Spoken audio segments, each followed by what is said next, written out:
Hello everyone, how's it going? This is Intrix and I'm back again with another Conqueror's Blade video. This time I'm going to be covering resource nodes, harvesting resources, gathering resources, getting into the mechanics of it, and what's the best way to go about harvesting. What do resources do? They do quite a bit. They give you the ability to do fief quests, which will earn you unit kits, as well as gain you some honor, as well as you have the ability to make unit kits in towns and in the capital, as well as you have the ability to make artillery pieces.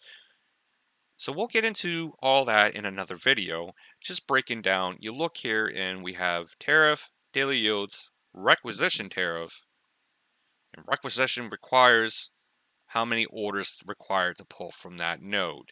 Now, as of right now in the game, pretty much every single node is going to require one token to pull, and you can earn these by doing your dailies. And if you have your dailies, you should have an abundance of them if you have not been using them. Keep in mind, the daily yields will vary per node. Some might have one, some might have two, some might even have three. Just keep in mind that when you're actually gathering, so when you press gather, you're going to pay the full tariff, 3,000 plus the taxes of 2,000.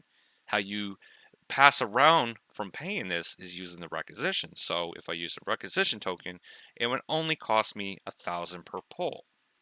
Now this is important when it comes to bronze because again, the bronze grind is a bit hard and you want to maximize how much bronze you're spending to maximize your return. Now we're going to get into labor. Labor is this element right here. It's this number that's given to you based on how well your warband is actually able to gather resources. So while we're doing that, I'm just going to go and I'm going to run over here because I'm doing fief quests. And while I'm doing that, I'm going to explain a little bit more about that.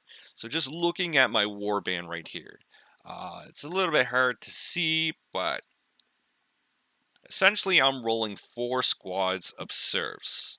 And then I got a shield unit right there. Oh yes, and this is a perfect example as to why I have a shield unit. Well, I don't want to fight. I just want to go for the sake of the video, so I'm paying them to screw off. But this is exactly why I bring an actual unit that's capable of fighting, because I know that serfs are just not capable, regardless if they're max level and doctrine up or not. They're just simply not going to be able to fight an aggressive rebel and hold their ground.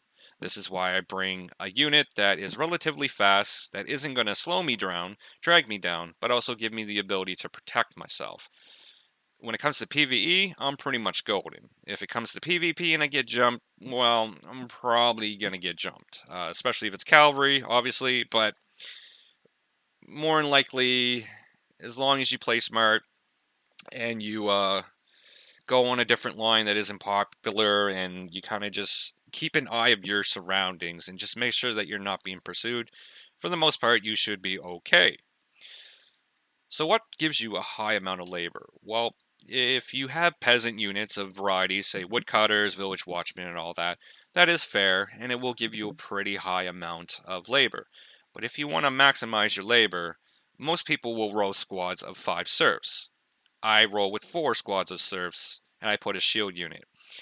Now, for the longest time, I used to use the spear sergeants, and it's still a good choice. The only thing is that it does slow you down because you only go as fast as your slowest unit in your warband.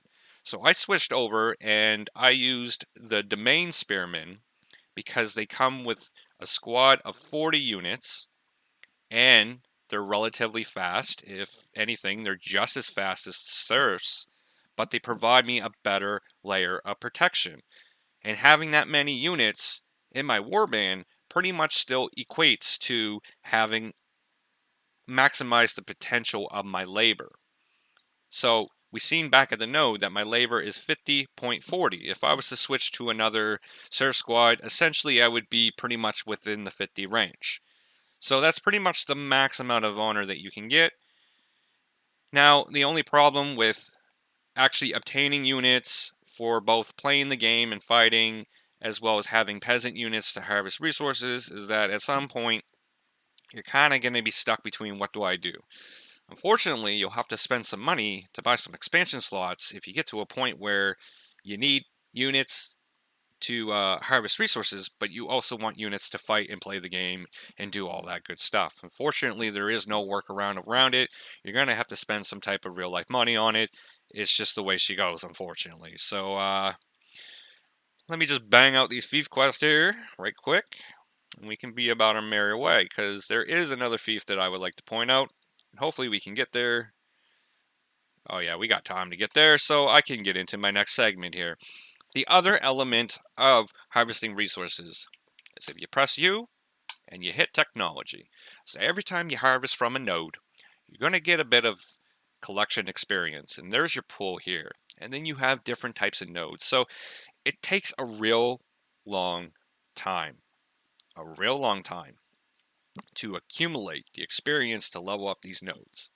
And depending on what resources you kind of want to go for, you should put the experience into those nodes so that you have the ability to get more yields out of those pulls as well. So there is the labor aspect of it as well as your technology tree. So you also have the ability to kind of put experience in and give you the ability to earn extra exotics from those nodes as well. So this takes a really long time, but make sure that when you're actually collecting this experience that you're allocating it to these nodes, leveling them up, and that way you get the ability to get more out of the nodes when you're making your pulls. Technology tree, very important. Takes a long time to level, but very important. So make sure you got a general idea of what you would like to level. Eventually, with time and the more grind you do, it'll work out in your favor. There we go. That worked out. So just looking here, again, a perfect example. And it's the same house, but we're not on necessarily bad terms, but they definitely jacked the prices up for me. I have no idea how much this is going to cost, but relative, probably for their own house, I would say that a tariff would be essentially around 8,000 bronze, and that also includes the tax. For neutrals, I have no idea what they jacked the price to. But I know for me, right now, that's a hefty price. So you see the big difference here with requisition tokens. Like, do I want to make a pull for 22,500 bronze? No, but a requisition token will totally eliminate that whole tax factor where they're jacking me up. And I only pay 7,500, which is pretty much where I was pointing at. So perhaps their own members are probably paying around that. So the cost of requisition tokens is that it does take a while to build them up, but you should have enough. Use them. Use them wisely. Use them when you can. If you're a person that needs these type of horses, if you need some blue horses, if you need some purple horses, you're kind of taking a gamble. But requisition tokens are going to save you from paying a premium price. And that kind of opens up the ability to harvest resources in the world, given how politics go, how things change, fiefs get flipped over, and that happens twice a week. Every Tuesday, every Saturday, there's a territory war. So sometimes houses lose stuff, someone else takes something, and a resource node that you were harvesting that week or during that day might not stay the same. The prices might go up. So with that being said, that's pretty much an overview of the resource nodes, the mechanics of it, and how to go about yielding the best results and paying the minimum amount of bronze. This is Intrix signing out.